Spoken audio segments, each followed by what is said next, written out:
Guerra, guerra y más guerra. Amigos, estamos en un momento histórico. La historia no siempre trae buenas noticias. La historia puede traer también destrucción.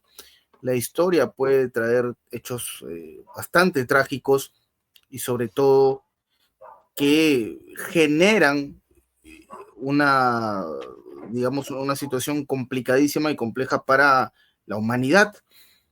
Guerra. India, Pakistán, un enfrentamiento colosal. Parecía algo que no trascendería más allá de algunos días. Pues no, la situación va creciendo, se va agravando.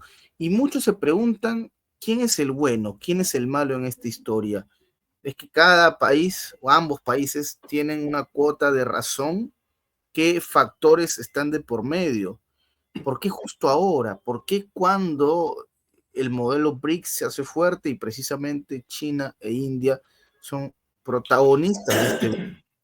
¿Qué tiene que ver Estados Unidos? ¿Tiene algo que ver Estados Unidos cuando desde Pakistán dijeron hace algunos días que cualquier ataque subversivo que se haya presentado tiene mano estadounidense porque los grupos que se formaron fueron entrenados por ellos? Hay mucho que explicar en esta situación, pero no olvidemos un detalle importante. Son países con capacidad nuclear. Y esto puede marcar un momento distinto cuando hablamos de conflictos. Amigos, hablaremos de esta situación, desarrollaremos este tema con una explicación fantástica y a la altura, como siempre. Y para ello tenemos a un especialista, un invitado de lujo, analista político, amigo de la casa, quien se reintegra a nuestro espacio después de algunas semanas. Es un honor conversar con él, tanto off the record como dentro de las transmisiones de prensa alternativa. Estoy hablando, por supuesto, del señor Eduardo Luca, a quien le doy la bienvenida a nuestro programa. Eduardo, ¿cómo estamos? ¿Qué día? ¿Qué día, qué tarde, qué noche? Dependiendo del momento en que nos ve el público. Una semana, de verdad, con mucha noticia. Sí, efectivamente, es un tiempo, es una de estas semanas en que literalmente te faltan tiempo para hacer comentario de todas las cosas que están ocurriendo. Yo ya no hablo de la votación de hace unas pocas horas en el Vaticano con el nuevo Papa estadounidense peruano con ascendencia española, según decían los reporteros aquí en este país, ¿no? No solo eso, sino lo que ha pasado con Yemen, con Estados Unidos diciendo que se va del Golfo Pérsico, se va del Mar Rojo, huye con toda la flota, huye una superpotencia, con lo que está pasando, y vamos a comentar, lo que está pasando en la India y en Cachemira, con el desfile de mañana en Moscú, con la asistencia de 29 países en la tribuna de honor, que no es poca cosa para conmemorar la victoria del Ejército Rojo sobre el fascismo alemán, ¿no? Y cómo otros países lo están celebrando a su forma, de una forma muy curiosa, hoy en día, ¿no? Hoy, en estos mismos días. Así que es un momento de aceleración política realmente notable. Y ya, si entramos dos hechos objetivos que han pasado desapercibidos o que intentan que pasen desapercibidos por la prensa, es la nueva alianza entre Putin, entre Rusia y Corea del Norte, una alianza que permite y casi obliga a Rusia a, si Corea del Norte se atacaba, defenderla si es necesario con armas nucleares. Este es un acuerdo de altísimo nivel, importantísimo, que cambia también la estructura política en toda aquella zona, igual que parece ser que se confirma la posibilidad de que Corea del Norte envíe no ya unos miles de soldados al frente ucraniano, sino centenares de miles. Sería otra dimensión completamente amplia del conflicto. Así que todo esto está pasando todo al mismo tiempo, igual que el acuerdo que acaban de firmar Rusia y China, también un acuerdo de relación estratégica también especialmente importante. Así que todo es en el mismo momento. Aquí intentaremos dar alguna pincelada de lo que ocurre, porque la magnitud es tan grande que no tendremos una visión clara hasta que pasen unas semanas o unos meses. Es verdad, es muy complicado ahora mismo no estar en todos lados, ser omnipresente. en este momento sería un privilegio, porque en todas partes se cuecen habas y lo que está ocurriendo, como lo mencionábamos al inicio, entre Pakistán e India, es una situación difícil. Difícil, Eduardo, porque al público y en general, entiendo yo, a muchas personas les cuesta entender un poco la magnitud de lo que está pasando, pero sobre todo encontrar un origen y encontrar una posición, que creo yo es una, vamos a decirlo así, es algo que suele ocurrir cuando la historia nos lleva a un momento de enfrentamiento, ¿no? Que queramos o no, va a haber cierta inclinación, va a haber cierto parentesco cuando observemos un enfrentamiento. Y lo de Pakistán e India, en verdad, Eduardo, ha generado controversia, porque uno no termina de entender cómo es que llegamos a esta situación y cómo es que explota, bueno, tal vez no del todo, pero se desarrolla en esta coyuntura, en este contexto, ¿no? Cuando uno dice más guerras, queremos más conflictos, queremos más enfrentamiento, cuando ya estamos observando lo que pasa en otras partes del mundo, pero no, se va cocinando un nuevo enfrentamiento. Y muchos se preguntan, ¿quién sale ganando de todo esto? ¿Quién es el que termina al final del día facturando a partir de esta rivalidad? Eduardo, ¿qué mirada tienes tú sobre esto? Porque, insisto, a la audiencia en gran parte seguramente le va a servir y mucho esta mirada que tú tengas, porque claramente es complicado entender hasta cierto punto quién está detrás de toda esta situación y quién está saliendo beneficiado de todo esto. Bueno, fundamentalmente, a ver, tenemos que recordar el contexto general, ¿no? El contexto general que tenemos que es un enfrentamiento entre un país, India y Pakistán, que se fracturaron a raíz de la independencia de India en el año 47. Fue uno de los, digamos, uno de los errores que cometió el señor Gandhi, que también hay que decir que como gran líder de la época en la India cometió diversos errores importantes que culminaron en la ruptura entre los dos países y sucesivas guerras, sobre todo por Cachemira y la región de Jammu, que es la que ahora está otra vez nuevamente, la región de Jammu, perdón, que está ahora en disputa nuevamente, ¿no? Desde el año 47 hasta aquí, el objetivo, la disputa siempre, prácticamente entre Pakistán y la India, ha sido por esa zona, por la zona de Cachemira y por la región de Jammu. ¿Por qué? Porque esa zona, la zona de Cachemira y la región de Jammu, acumulan unas reservas de agua enormemente importantes, con importantes glaciares en la zona. Están picos también muy elevados de grandes alturas, más de 8.000 metros, y hay enormes reservas de agua que se disputan entre grandes países. Uno es China, otro es India y otro es Pakistán. Se llegaron diversos acuerdos. El último de los acuerdos que alcanzó China con India hace unos pocos meses para evitar conflictos como habían tenido entre tropas de un país y de otro por el control de esos glaciares y evidentemente del agua, y llegaron a un acuerdo de repartición de agua. Igual que llegaron a un acuerdo de repartición de agua con Pakistán, que depende sobre todo del río Indo, que atraviesa prácticamente el río, el país, depende su caudal muy mucho de las diferentes presas que ha construido India en lo que es su territorio para controlar el río y obtener electricidad. Por tanto, aquí tenemos uno de los orígenes de este problema, ¿no? Que es la repartición del agua. Pero aquí se había alcanzado un acuerdo que estaba en vigencia desde el año 67, si no me falla la memoria, para repartirse el agua de forma, digamos, pacífica, ¿no? Pero hay muchos más elementos. Hay un elemento religioso importante. El gobierno de India es un gobierno profundamente xenófobo, de extrema derecha, xenófobo contra las minorías musulmanas. Se han producido importantes persecuciones dentro de India de minorías musulmanas perseguidas por los hindúes y con muchos muertos. Así que también hay un factor religioso en el enfrentamiento entre los dos países, ¿no? Pakistán es de inmensa mayoría musulmana y mientras la India es una inmensa mayoría budista, aunque tiene otro tipo de minorías, como musulmana, católica o de otras religiones. Así que tenemos otro elemento. Otro elemento más, evidentemente, es, si ponéis el mapa número 1, el mapa se verá claramente. Esta es, como pueden ver los espectadores, la ruta de la seda y cómo hay una derivación de la ruta de la seda desde el norte hasta un puerto, Gadar, que es un puerto iraní, por donde entra el gas y el petróleo que necesita China a través de esta ruta que atraviesa toda Pakistán y que enlaza posteriormente con la ruta de la seda.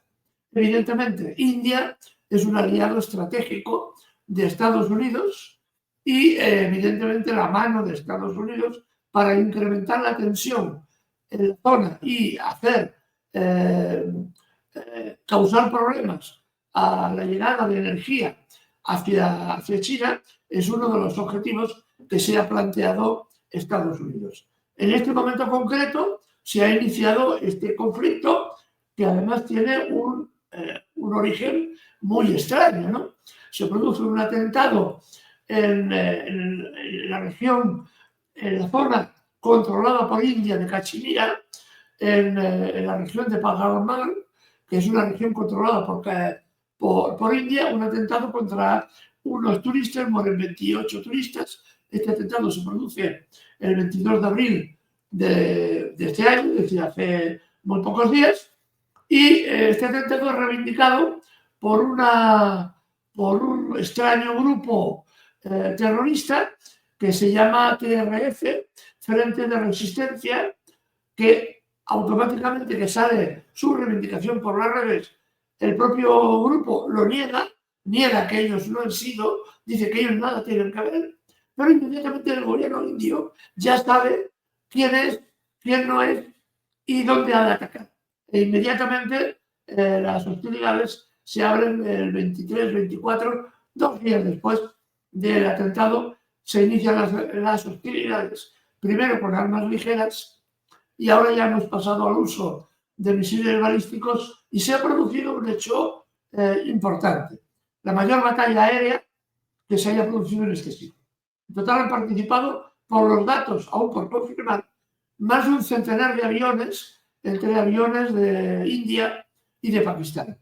Los resultados han sido muy nefastos para la aviación hindú, que ha perdido, según fuentes francesas confirmadas, 3 aviones Rafale de última generación y según los datos de otros neutrales, la cifra en realidad asciende a 5 cazas derribados por los pakistaníes, es decir, cazas hindúes abatidos por la Fuerza Aérea de Pakistán, más otro helicóptero también abatido. Así que se están dando un nivel de violencia muy importante con la participación de importantes fuerzas militares, ¿no?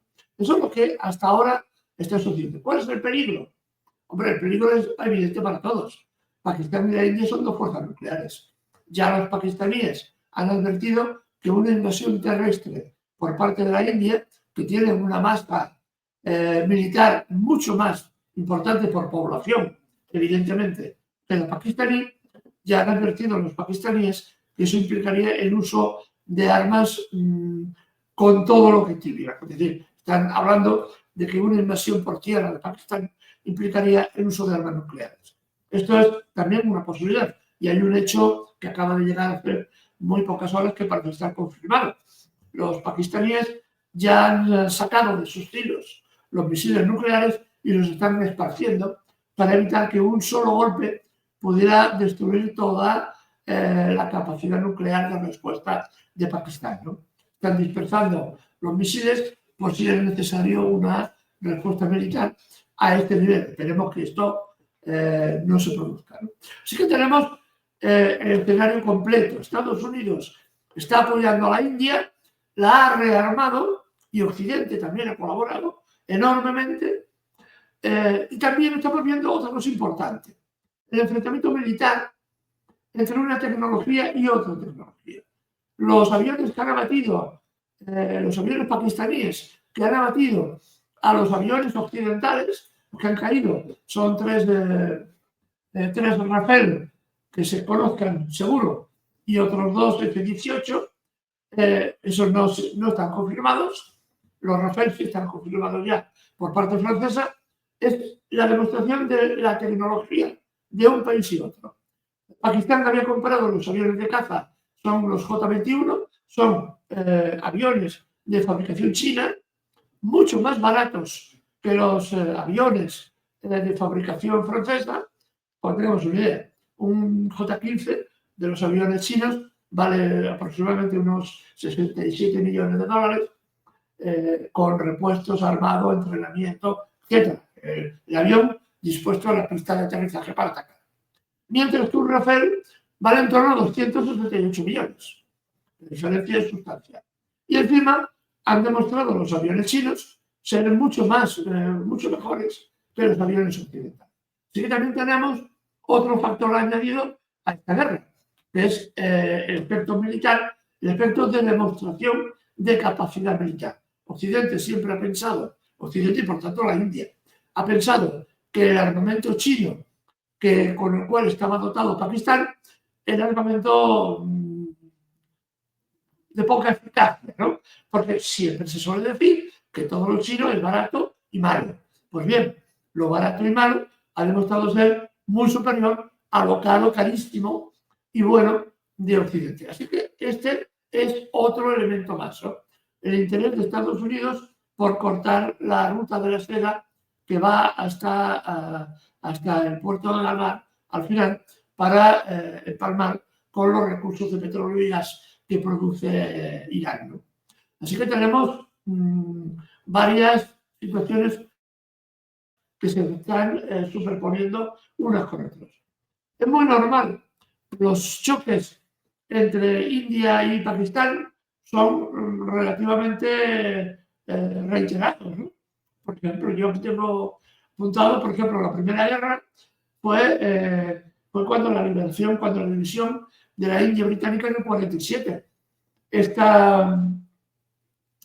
Se separaron los dos países, sobre todo Cachemira era, digamos, la piedra, el trozo de país que los dos querían, tanto India como Pakistán, y eso produjo una guerra, la del 47-48, que concluyó en el año 49, que se firmó un acuerdo de paz, ¿no? un alto fuego, ¿no?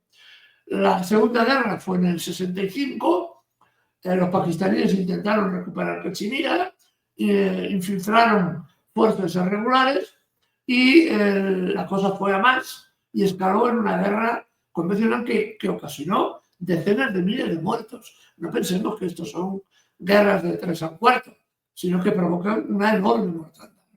En aquel momento la Unión Soviética hizo de intermediaria y consiguió un acuerdo en Tashkent y que no produjo cambios territoriales. Los dos bandos quedaron prácticamente igual, ¿no? Así que 6 años después, en el 71, vuelve a haber otra guerra, una nueva guerra, en este caso por un intento de secesión de Pakistán Oriental. Hubo una guerra civil en Pakistán. Y hubo un gran matanza en la zona por la independencia de Bangladesh, ¿no? De nuevo se volvió a restablecer las fronteras prácticamente sin mucho cambio. En el 99 hubo la guerra en Kargil, que el Kargil está en la zona de Jammu, justamente en Cachemira también, muy cerca de donde están los grandes recursos acuíferos de toda la zona, que abastecen de agua tanto a la India como a Pakistán como a China, porque el origen de los grandes ríos que irrigan China, Pakistán y la India están precisamente en esa zona, ¿no?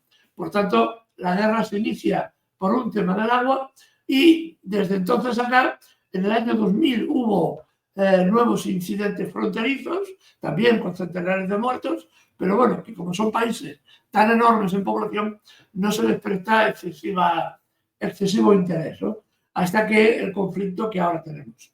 Así que tenemos Estados Unidos, que apoya a la India con un claro interés de romper los BRICS, provocar una crisis con China por los BRICS y separar a India de los BRICS y atraerla bajo el manto de Estados Unidos. Estados Unidos ha proporcionado armas a India, de las más modernas, pensando que serían un rival mucho más poderoso que no el gobierno pakistaní, que está demostrando al contrario una capacidad notable de resistencia. China y Rusia han vendido armas a Pakistán, especialmente China, especialmente aviación y misiles balísticos, y están demostrando hasta el momento presente, una gran eficacia, ¿no?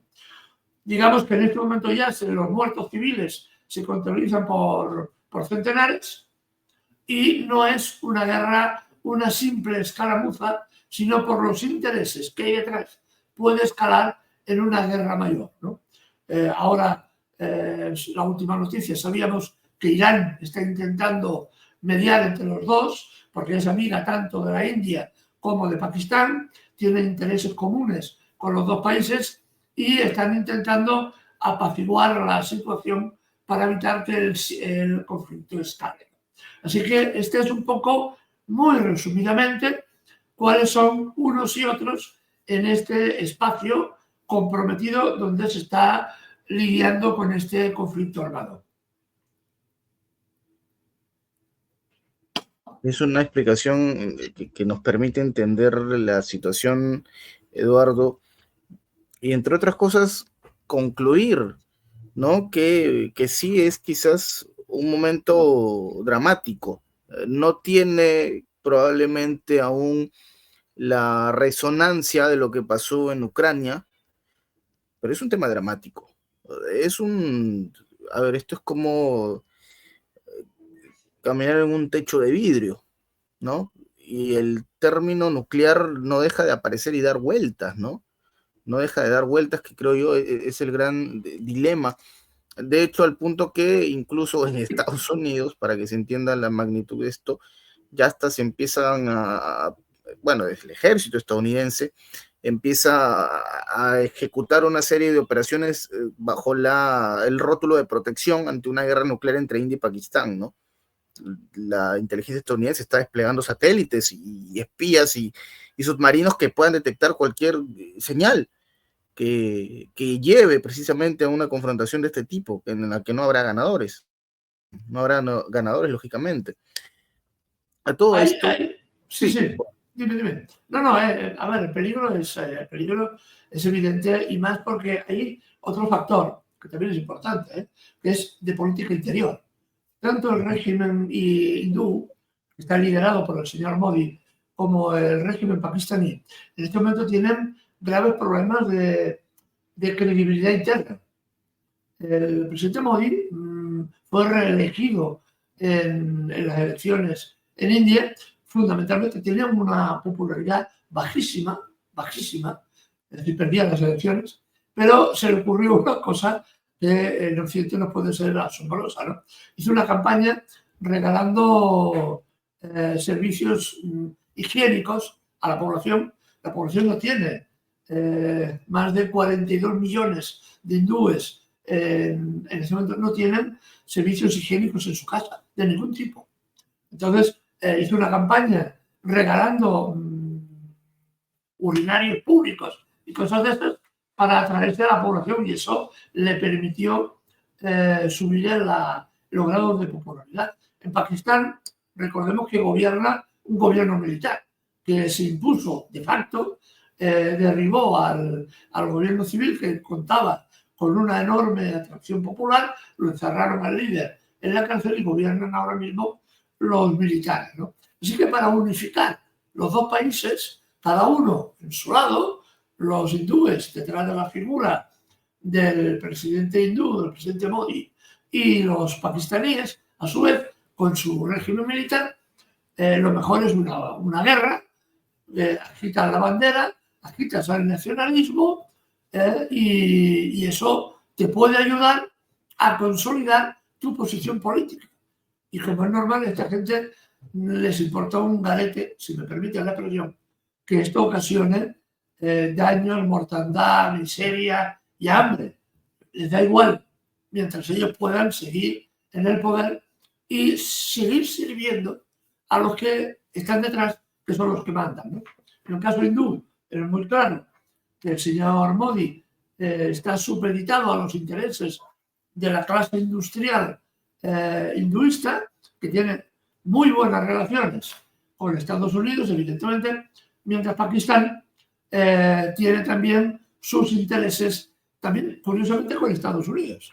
No es un archienemigo de Estados Unidos, sino que la política tiene estos devaneos en condiciones. Sí que tenemos una situación complicada en la que Pakistán va a apuntarse al apoyo de Rusia y de China para enfrentarse, de hecho, como está haciendo, a la India con el apoyo de Occidente. Pensamos otra cosa importante que a veces pasa desapercibida. El señor Modi, presidente hindú, tiene unas excelentes relaciones con el señor Netanyahu. Con el genocida Netanyahu, tiene unas excelentes relaciones con él y con Reino Unido, con Francia, con Italia y con algunos dirigentes importantes también de la Unión Europea, ¿no? Y en cambio, por ejemplo, hay datos que son brutales que nos enseñan la locura de estos personajes, ¿no? Es decir, en la India viven bajo el umbral de la pobreza absoluta más de 220 millones de seres. 220 millones de seres sobreviven con $2 al día. Esto es lo que estamos hablando. Es cerca del 20% de la población hindú. Y en Pakistán, pues cifras proporcionalmente iguales, ¿no? Y en lugar de velar por dar recursos a sus naciones, se dedican a hacerse la guerra para consolidar el poder. Desde luego es una enseñanza que todos deberíamos tener claro, ¿no? Cómo las guerras, al final, benefician solo a unos pocos, pero perjudican a la inmensa mayoría.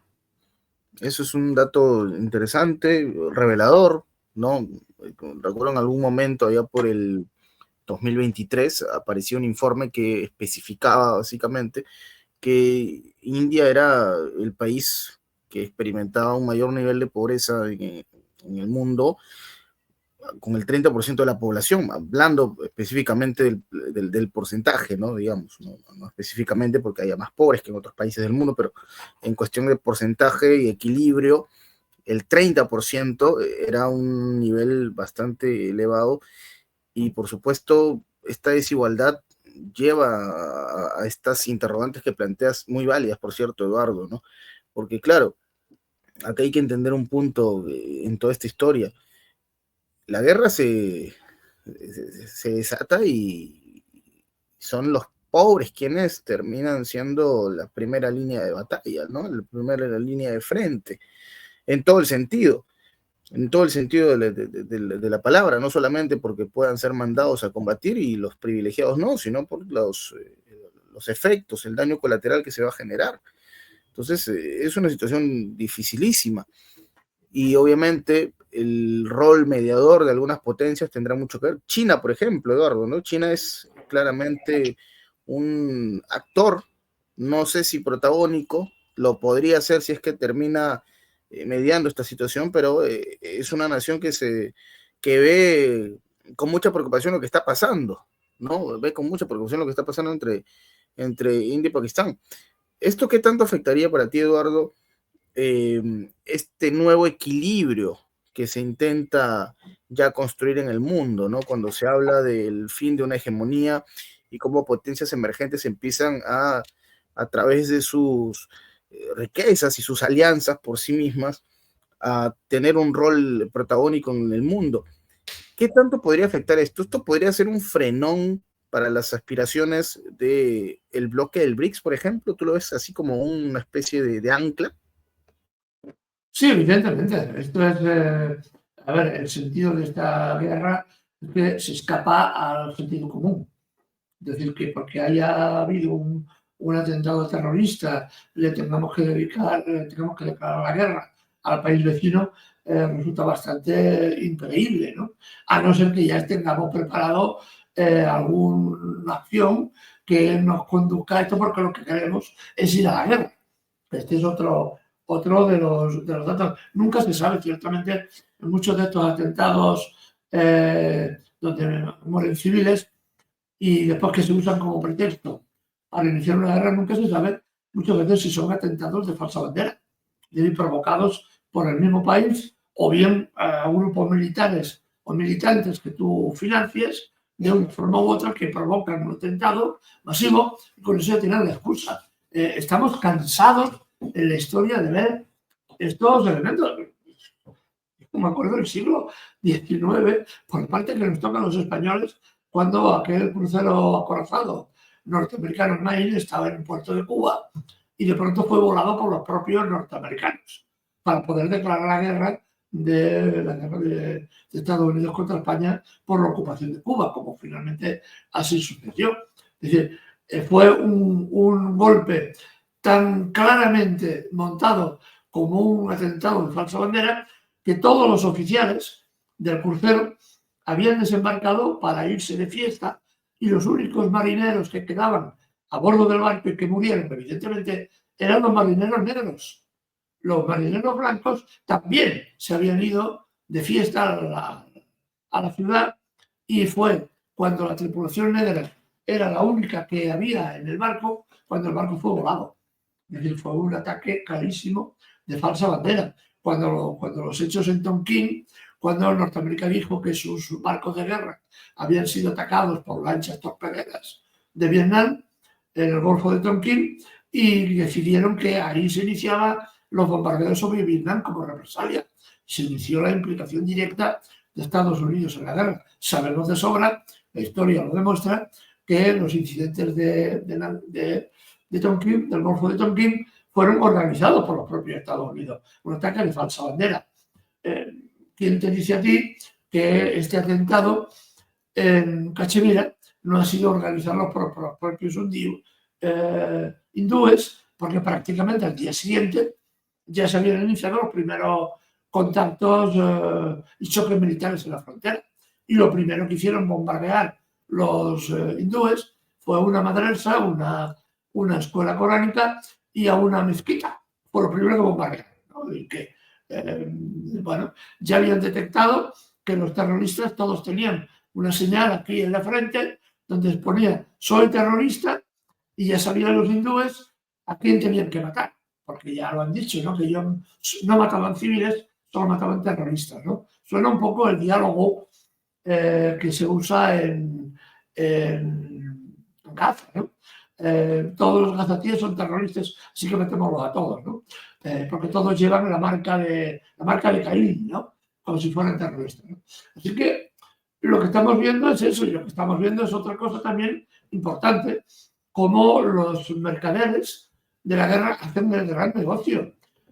India, por ejemplo, tiene un presupuesto de 75.000 millones de dólares en el momento. Un país que, como estamos diciendo, para la población es muy, muy, muy pobre y tiene muchas dificultades para sobrevivir cada día. Pues bien, se gastan 75.000 millones de dólares según el gobierno hindú, según CIPRE, que es un organismo internacional que cuenta y evalúa el tema del gasto militar. Esa cifra posiblemente supera los 100.000 millones. Esto es lo que dicen otras fuentes más neutrales, ¿no? Por otra parte, Pakistán se está gastando más del 4 y pico % del PIB en armamento, que es una barbaridad a una población que cuando se produjo la guerra en Bangladesh se provocó una hambruna monstruosa con la muerte de decenas de miles de personas de hambre y se gastan el dinero en rearmarse hasta los dientes por un palmo de tierra. O bien, como yo digo, por justificar que unos grupos políticos y otros se mantengan en el poder. Esto es lo que estamos viendo de nuevo, ¿no? Como tú bien decías, Benzo, efectivamente, son unos los que se hacen ricos y otros los que pagan con su vida o con su miseria los ingresos de los poderosos, ¿no? Este es el fondo de la cuestión. Y da la sensación, Eduardo, no sé si piensas lo mismo, que que acá no hay tanto de este juego de propaganda o blufeo, ¿no? Que es lo que suele muchas veces utilizar, por ejemplo, Donald Trump, ¿no? Que utiliza mucho la retórica para tratar de intimidar a algún archienemigo, como Irán, por ejemplo, pero que a la larga termina siendo verborrea. Da la sensación de que acá hay claras intenciones de cruzar líneas rojas, ¿no? Si es que ya no se cruzaron, por cierto, hay que hablar mucho de lo que mencionabas, estos ataques ya a sistemas antirradares que están en funcionamiento, pero da la sensación, Eduardo, de que hay un apetito de destrucción del uno al otro, o sea, que se percibe poca moderación, por decirlo de alguna manera, porque si vemos el escenario en Ucrania, entendemos que Rusia hasta cierto modo se modera e intenta de que esto no escale. No se percibe lo propio cuando se habla de la situación de India y Pakistán, ¿no? De que no hay una, al menos da la sensación de que están dispuestos a cruzar esa línea roja. No lo sabemos, esperemos que haya algo de cordura en la cabeza de alguien. O a veces no solo la cordura, a veces lo que funciona es la confrontación militar a bajo nivel, es la que te determina, por ejemplo, los hindúes, si hubieran conseguido una victoria aplastante sobre el gobierno, sobre Pakistán, en este momento sí que podrían plantearse ir más allá.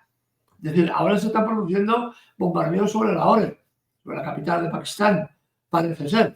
Estamos por confirmar las noticias, ¿no? Pero de momento hay un cierto nivel de contención, porque hemos visto como en el año 60, en 65, 67, perdón, cuando hubo la que se llamó la Guerra de las Cumbres. Se estaban librando combates en la zona de los glaciares en alturas superiores a 4.000 metros, ¿no? Y la mortalidad ahí no se produjo tanto por efecto del combate, de las armas que se usaron, sino por el frío y porque claro, combatir a 4.000 metros de altura, cuando las líneas logísticas de abastecimiento desde India o desde Pakistán están sometidas a enormes desgastes, evidentemente provoca que los soldados mueran de hambre o de frío, más que por heridas de guerra, ¿no? Pero eso es uno de los resultados de todo esto. En aquel momento el nivel de confrontación fue altísimo, porque se estaba peleando por recursos que eran vitales sobre todo para Pakistán, que dependía muy mucho de los glaciares para que rellenaran el Indo y el río que abastece a gran parte de la agricultura de Pakistán. Pensemos que Pakistán, 70 y algo por ciento de la población es agrícola, está dedicada al cultivo de la agricultura. Entonces, un país que de golpe no pueda controlar el río, lo ponen en un grave problema de subsistencia global. Es un arma de destrucción masiva.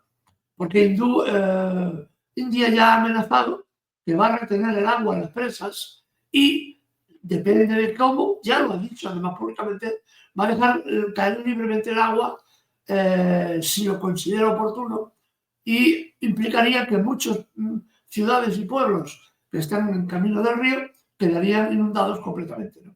Es una amenaza que ya ha hecho India, ¿no?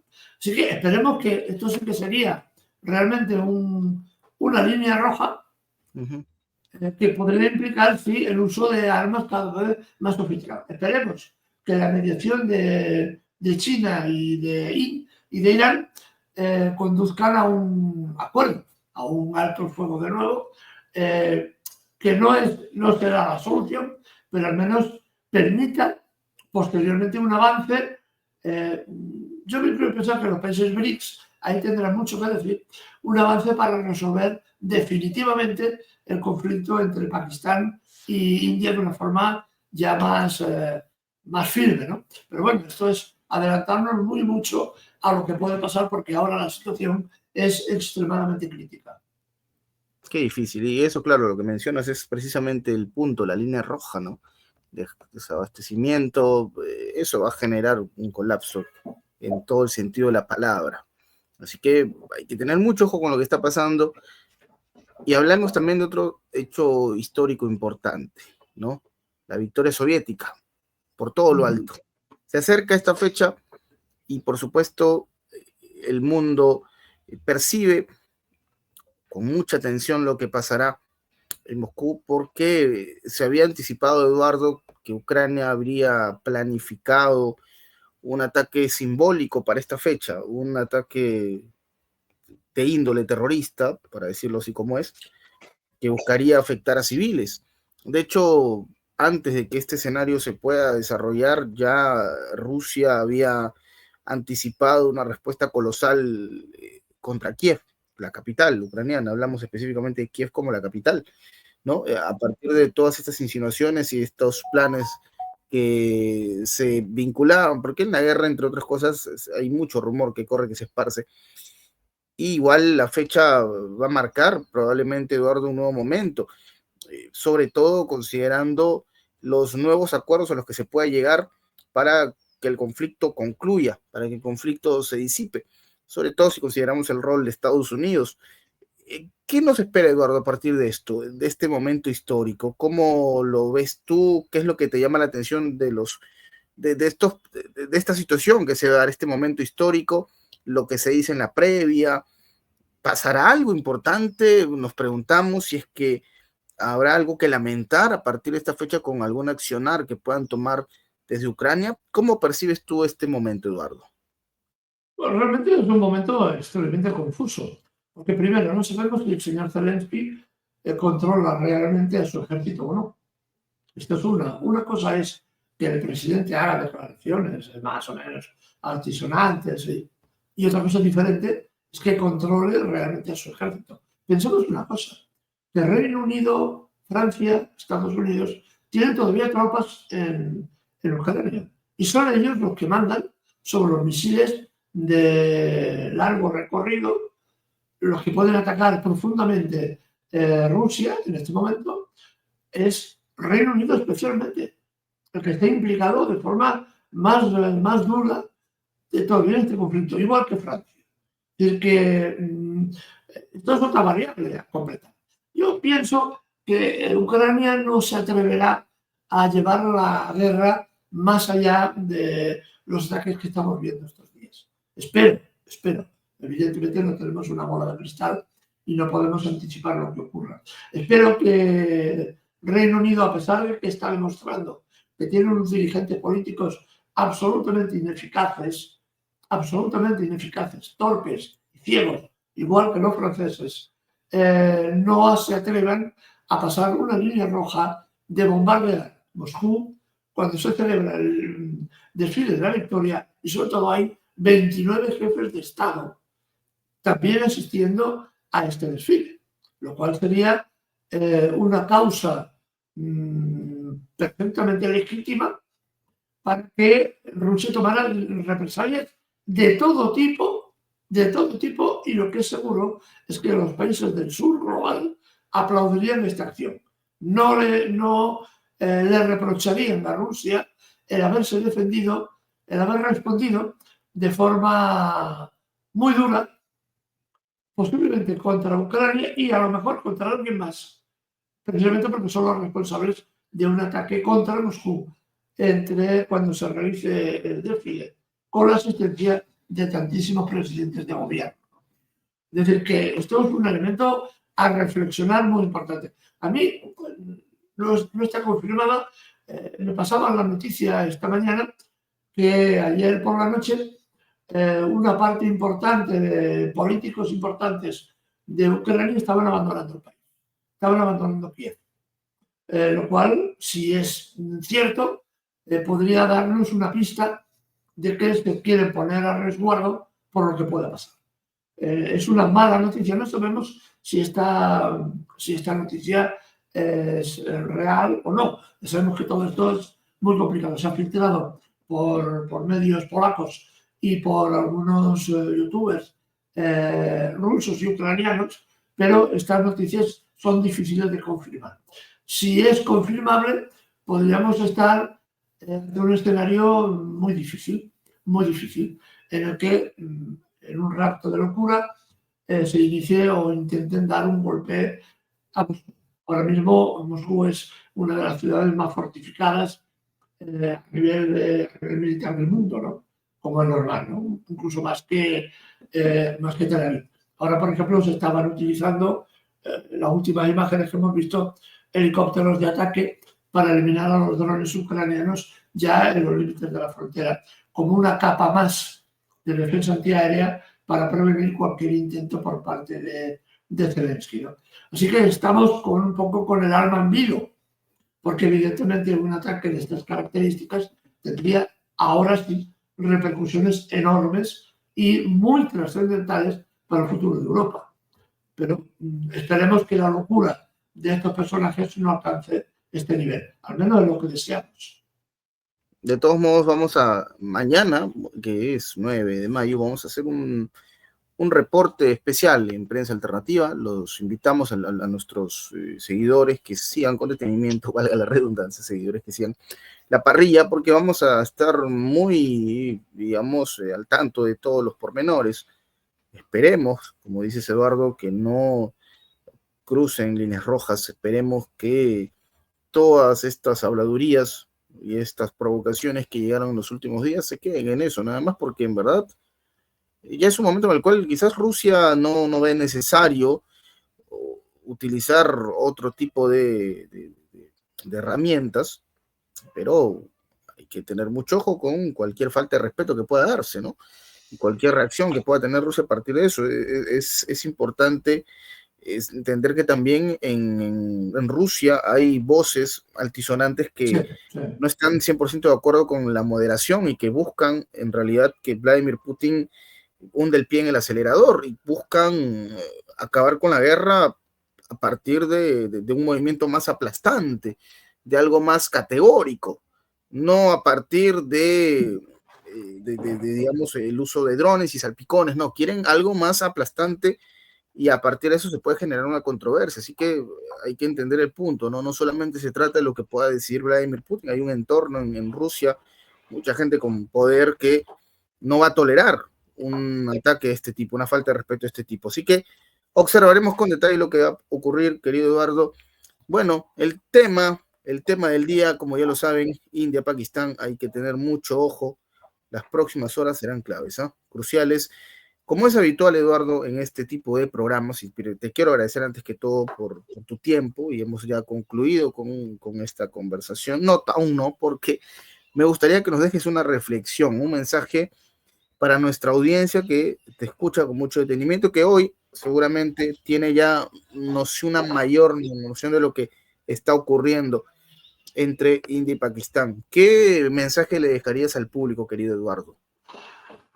Bueno, yo haría un doble mensaje, ¿no? A ver, primero, entre India y Pakistán, cómo el interés político de unos y otros, de unas clases sociales poderosas, se enfrentan a otras, y al final quien paga las consecuencias es la gente humilde. El pobre soldado de infantería que muere sin saber por qué y que no tiene mayor enemigo al soldado pakistaní o el pakistaní al soldado hindú, resulta de que se matan entre ellos básicamente para que los grandes monopolistas que fabrican acero, que fabrican aluminio, que fabrican armas, se sigan embolsando miles de millones a costa del sufrimiento de tantos, ¿no? Y esto me llega a la segunda reflexión, ¿no? La terrible y segunda reflexión de cómo nos manipulan, de cómo nos manejan. Y el ejemplo más evidente, que lo tenemos hoy, es el tema de la Segunda Guerra Mundial, cómo se visualiza. Veía una estadística hace muy poco rato, antes de entrar en el programa, del año pasado de la población francesa, la población inglesa, perdón, que consideraba que ellos habían vencido a Alemania. Ellos, el 47% de los encuestados, decía que Inglaterra había vencido a Alemania.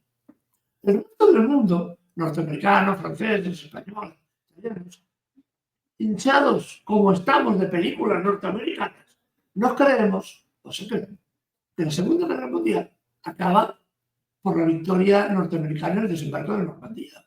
Falso. Absolutamente falso.